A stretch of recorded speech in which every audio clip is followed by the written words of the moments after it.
Коми на чемпионате «Обилимпикс» представят два сыктывкарских студента, лидеры подготовительного этапа. Девиз национального чемпионата в этом году «Вместе сильнее». Ребята с инвалидностью со всей страны выступают в 40 компетенциях. От медицины и промышленности до сферы услуг и индустрии красоты.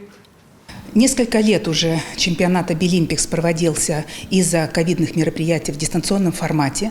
И получалось так, что ни наставники, ни участники не могли показать в полном объеме свои навыки, то, что они умеют, показать и сравнить их с теми, которые представляют участники из других регионов, лучшие из лучших.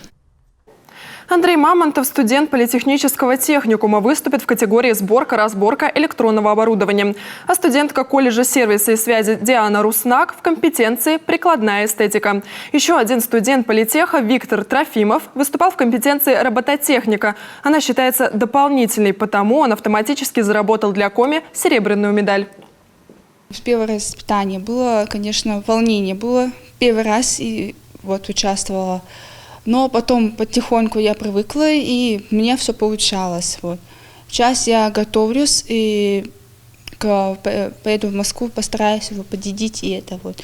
Педагоги стараются мне помочь, что не надо бояться, идти только вперед, и все получится. Я хочу просто показать им, что я способна. Подготовительный этап конкурса президентской платформы «Россия. Страна возможностей» нацпроекта образования в Коми проходил на 5 площадках. А национальный этап «Обилимпикса» пройдет с 28 по 31 октября в Гостином дворе в Москве. Будем болеть за наших ребят.